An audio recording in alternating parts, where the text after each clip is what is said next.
Gibran tahan tawa saat Prabowo sindir caleg nyamar jadi nelayan. Capres Prabowo Subianto menyindir sosok caleg yang menyamar menjadi nelayan untuk menjelek-jelekan program makan siang gratis yang diusungnya. Sindiran tersebut dilontarkan Prabowo Subianto saat di Stadion Gelora Bandung Lautan Api, Kota Bandung, Kamis, tanggal 8 Februari tahun 2024. Saat Prabowo Subianto menyindir sosok caleg yang disebutnya menyamar jadi nelayan, ekspresi Cawapres Gibran Rakabuming pun tersorot kamera. Terlihat Cawapres 02 itu menahan tawa bersama dengan politisi PAN Erick Thohir dan Ketua Umum PAN Zulkifli Hasan. Prabowo mengatakan nelayan tersebut cocok menerima Piala Citra dan tidak seharusnya menjadi caleg. Itu sedang diusulkan menerima Piala Citra. Saya mengusulkan menerima Oscar. Dia jangan jadi caleg, harusnya jadi bintang sinetron, kata Ketua Umum Partai Gerindra itu. Ada yang nyamar sebagai nelayan.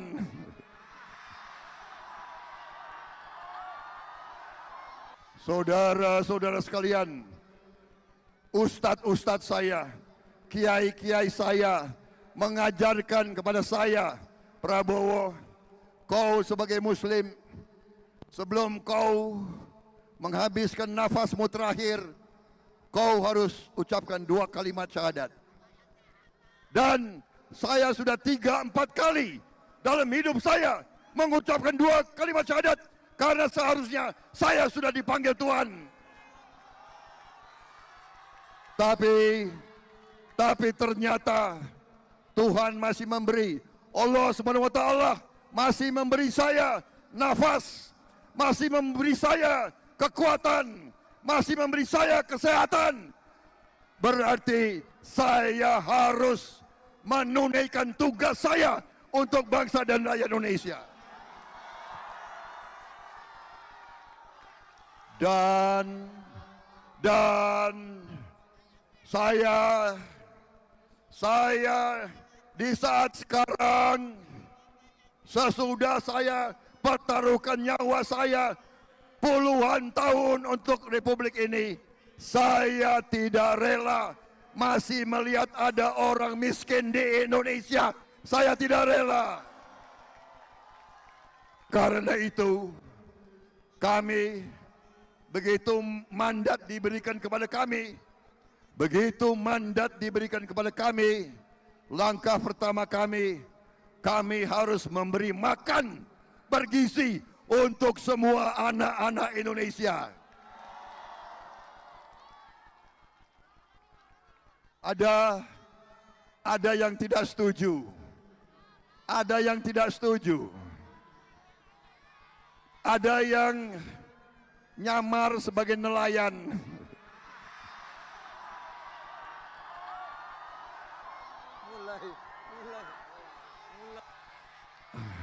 Berani-beraninya loh itu. Nyamar sebagai nelayan, nyamar sebagai petani, dan mengatakan kami tidak perlu makan siang gratis.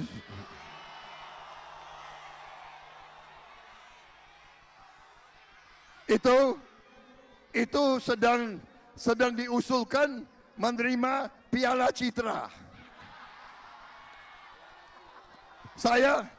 Saya malah mau usulkan menerima Oscar. Itu lumayan, apa tuh? Dia nggak usah, dia jangan jadi caleg. Dia harusnya jadi apa? Jadi apa itu? Bintang sinetron. Bintang sinetron. Saudara-saudara sekalian.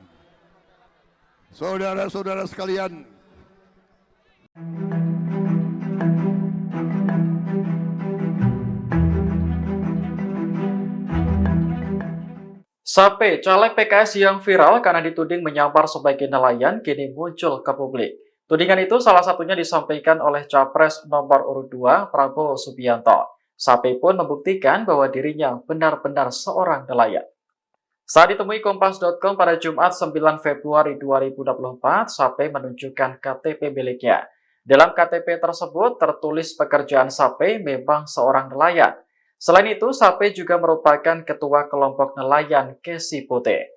Alasan dirinya maju sebagai caleg melalui PKS Kota Parepare, Sulawesi Selatan untuk membela hak para nelayan yang selama ini tidak diperhatikan oleh pemerintah. Saat hadir di kampanye Anies Baswedan beberapa waktu lalu, Sape memang kurang setuju dengan program makan siang gratis Prabowo. Menurutnya, makan gratis hanya akan membuat rakyat menjadi malas. Sebelumnya, Prabowo menyinggung kejadian seorang caleg menyamar menjadi nelayan dan menolak program makan siang gratis. Hal itu disampaikan saat berkampanye di Stadion Gelora Bandung Lautan Api pada Kamis kemarin.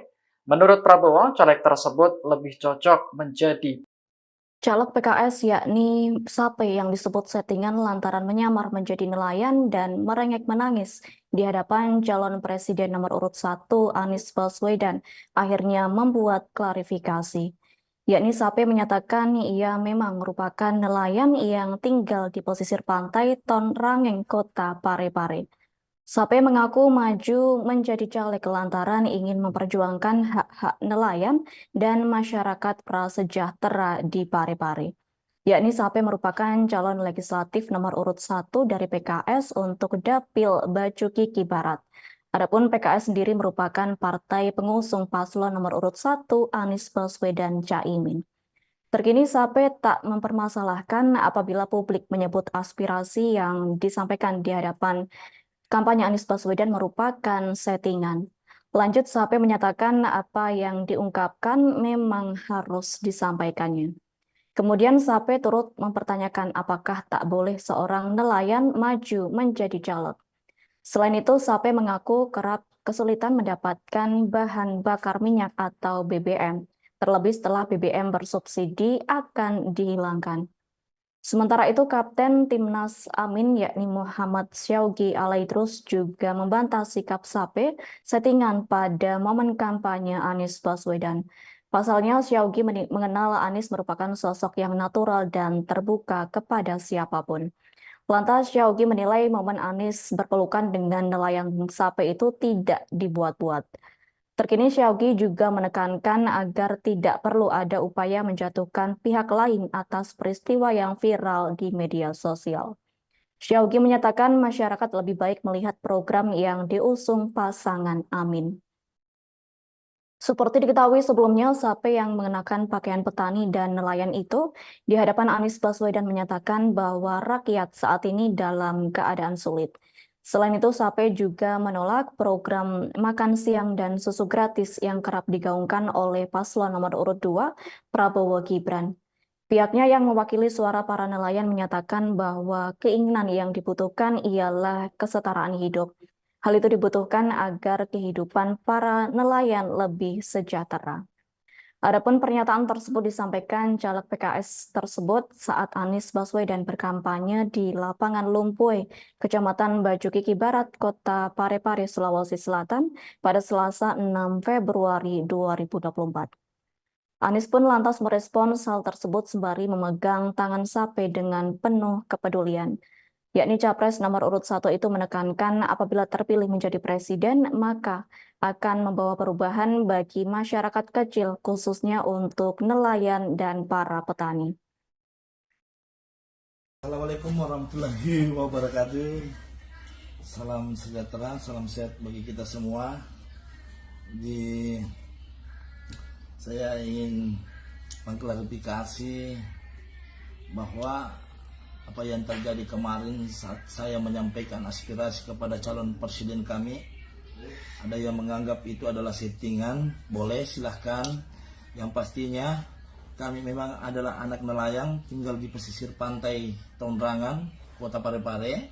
Keseharian kami memang nelayan, di mana kami memang bahkan kami pernah mau menurunkan perahu ke SPBU untuk mendapatkan bahan bakar. Kami kesulitan mendapatkannya, di mana apalagi dengan harga-harga sekarang subsidi semakin mau dihilangkan. Jadi saya juga masuk jalur politik karena saya anggap bahwa jalur politik ini bisa kita lebih berkembang untuk berbuat hal-hal yang lebih baik. Dan rekam jejak saya boleh dilihat dan boleh bertanya sendiri langsung. Apa yang saya sampaikan itu memang itulah yang seharusnya kami sampaikan, dan kesempatan besar ini saya tidak bisa lewatkan. Menyampaikan secara langsung, menitipkan harapan besar kepada calon presiden kami. Itu tidak jadi masalah. Dan yang jadi persoalan, ada yang mempersoalkan bahwa saya caleg. Apakah seorang anak nelayan tidak bisa jadi caleg? Tentunya tidak. Apakah kita tahu bahwa nantinya itu anggota DPR mempunyai fungsi untuk menyampaikan aspirasi sebagai penyambung lidah masyarakat dengan pemerintah? Jika anggota DPR tidak bisa melakukan itu, bagaimana dengan nasib masyarakat yang mempunyai keluh kesah di bawah? Ada yang mempersoalkan penampilan saya. Ya, itulah kreatif kami. Cara bagaimana diri kami untuk menyampaikan aspirasi itu. Ada yang protes bahwa kami pakai kalung emas. Kalung emas ini bukan kalung emas, ini besi putih bang. Ini induk ini. Kalau orang Bugis ini kita pakai ini namanya perosok. Kami pakai cincin juga, bukan cincin emas pengikatnya, tapi ini kami dua pakai cincin. Tidak muji juga jadi dukun, tetapi pakai sebagai budaya. Apa yang salah dalam diri kami ketika kami menyampaikan hal itu? Apakah memang salah kalau anak nelayan mau jadi calon anggota DPR? Kalau ya salah, ya berarti pendapat saudara-saudara sudah betul. Jadi apa? Kalau saya menyampaikan bahwa kami tidak butuh makan gratis, kami tidak butuh susu gratis, bahwa karena memberikan itu makan gratis dan susu gratis, kami hanya ingin meminta perlindungan dari pemerintah nantinya. Bagaimana kita mendapatkan kelonggaran untuk mencari nafkah yang halal. Dan masyarakat nelayan pun bisa melakukan itu, untuk memberikan makan gratis kepada sesamanya. Dan mungkin itu adalah suatu sebagai sedekah jika kami mendapatkan rezeki yang lebih. Apa yang salah dalam itu? Jangan sampai ini kami anggap bahwa ketika menunggu berpangku tangan, makan gratis, minum susu gratis, yang mungkin saja anggarannya yang luar biasa, dan tidak menutup kemungkinan siapa yang bisa pastikan bahwa anggarannya ini tidak disunat dari atas sampai ke bawah. Ini hal-hal yang perlu memang kita pikirkan. Jadi sebagai manusia biasa, terlahir dari masyarakat nelayan, tentunya menghadapi hal-hal apa yang kita alami selama ini, itulah yang kita sampaikan. Dan menjadi perwakilan untuk menyampaikan langsung di hadapan calon presiden kami. Tapi mohon maaf jika penyampaian saya kemarin itu ada yang merasa risih, ada yang merasa terganggu. Ya saya mohon maaf, karena itu di luar daripada kemampuan saya berpikir bahwa apa yang saya sampaikan itulah yang sebenarnya terjadi. Jadi saya minta maaf, terima kasih. Jika ada yang salah, ya memang datangnya dari saya. Jika ada yang benar, datangnya dari Allah Subhanahu wa taala. Yang pastinya kami masuk sebagai calon anggota DPRD melalui Partai PKS, ingin memberikan pelayanan yang maksimal, menjadi penyambung lidah antara masyarakat dengan pemerintah. Assalamualaikum warahmatullahi wabarakatuh.